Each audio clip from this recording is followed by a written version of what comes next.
प्रधानमंत्री नरेंद्र मोदी की वजह से फेसबुक को मिला सबसे बड़ा सबक। पीएम मोदी के वीडियो पर एक्शन लेना पड़ा भारी। सबसे बड़े अधिकारियों ने जोड़े हाथ, कहा गलती हो गई। भारत ने कहा अब नियम बनेंगे। भारत सरकार क्या नियम बना सकती है, किस तरीके से फेसबुक को सबक सिखा सकती है। बहुत सारी गलतियां फेसबुक ने मानी। फेसबुक के क्रिएटर्स के लिए अच्छी खबर आई। फेसबुक को लग रहा था कि जो मन में आएगा भारत में करेगा। लाखों क्रिएटर्स के वीडियो डिलीट कर देता है, मोनेटाइजेशन को सस्पेंड कर देता है। ऐसा ही प्रधानमंत्री नरेंद्र मोदी के वीडियो के साथ हुआ। उनके वीडियो को डिलीट कर दिया गया। लेकिन ये एक्शन लेना फेसबुक को इस कदर भारी पड़ा कि अब मेटा के सबसे बड़े अधिकारियों को भारत के सामने हाथ जोड़ने पड़ गए। सोशल मीडिया की इस मनमानी को रोकने के लिए भारत सरकार ने अब ऐसे तगड़े नियम तैयार करने का प्लान किया है जिसने मार्क जुकरबर्ग की कंपनी को परेशान कर दिया है। फेसबुक ने अपनी बड़ी गलतियां क्या मानी हैं, जो आम क्रिएटर्स के लिए एक बहुत राहत की खबर है। आखिर भारत सरकार कौन से नियम ला सकती है, फेसबुक को क्या सबक मिला है, चलिए जानते हैं।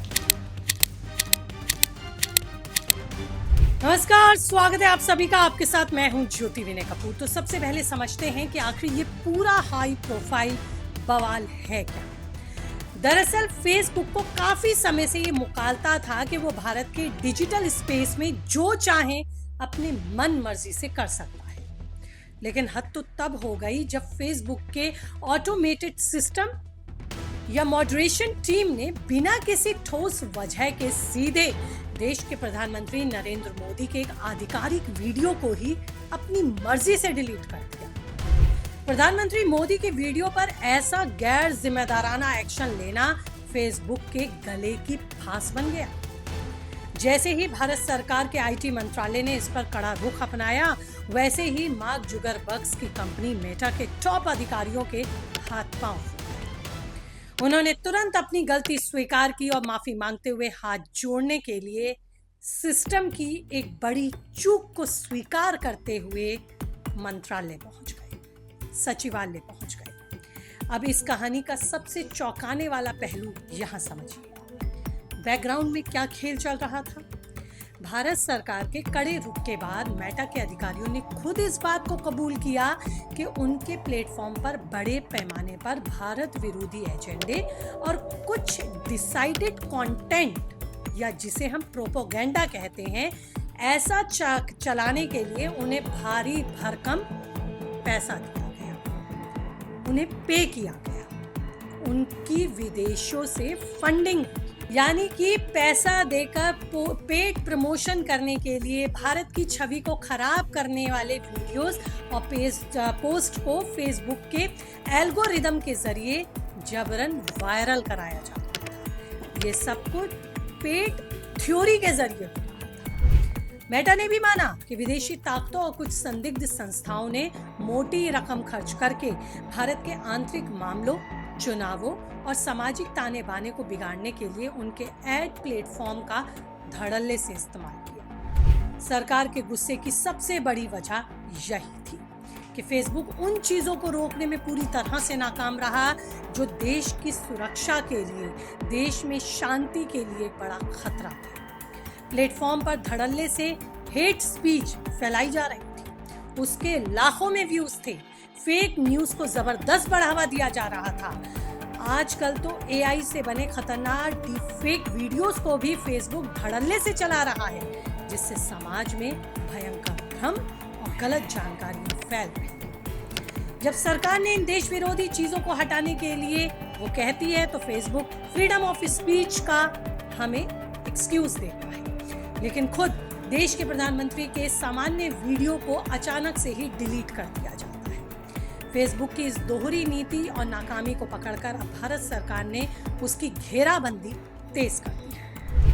हालांकि जुकरबर्ग ने इसके लिए माफी भी मांगी है, लेकिन माना यह जा रहा है ये माफी काफी नहीं है। पीएम मोदी ने वीडियो को डिलीट करने की इस भारी भूल से फेसबुक ने अब तक का सबसे बड़ा और कड़ा सबक भी लिया है। फेसबुक समझ चुका है कि भारत दुनिया का सबसे बड़ा डिजिटल मार्केट है और यहाँ सरकार के नियमों से ऊपर उठकर दादागिरी उसकी हरगिज नहीं चलेगी। सबक सीखते हुए मेटा ने अब भारत के लिए अपनी कंटेंट मॉडरेशन टीम और एआई एल्गोरिदम को पूरी तरह से रीडिजाइन करने का फैसला लिया है।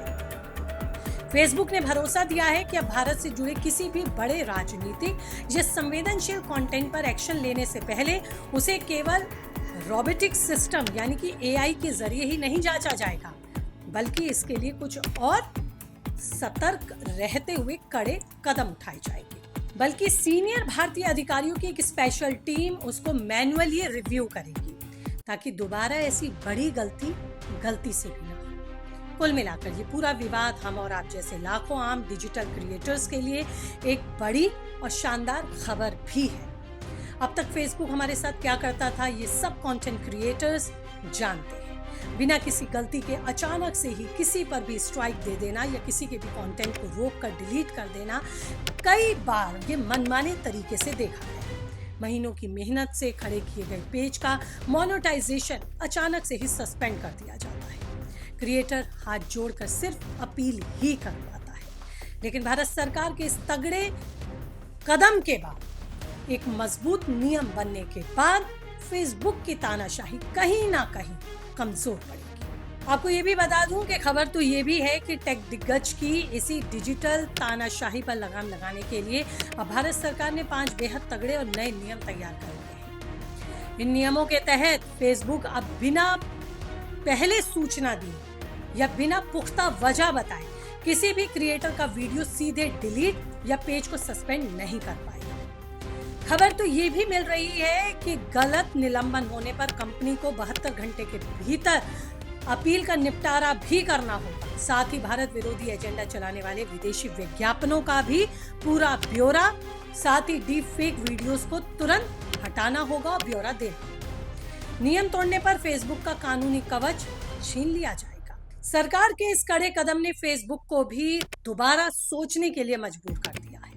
आम क्रिएटर्स के लिए अधिकारों को पूरी तरह सुरक्षित करने के लिए मजबूर कर दिया है।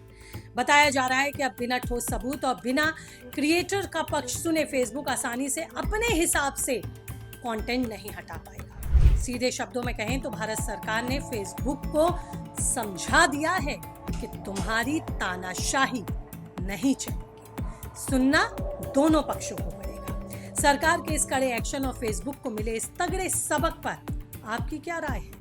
आप क्या सोचते हैं? कीजिए कमेंट, रहेगा मुझे इंतजार। और इसी तरह के एनालिस्टिक रिपोर्ट अगर आप पसंद करते हैं तो चैनल को कीजिए सब्सक्राइब। आप लाइक और हाइप के बटन दबाकर हमें सपोर्ट भी कर सकते हैं। नमस्ते।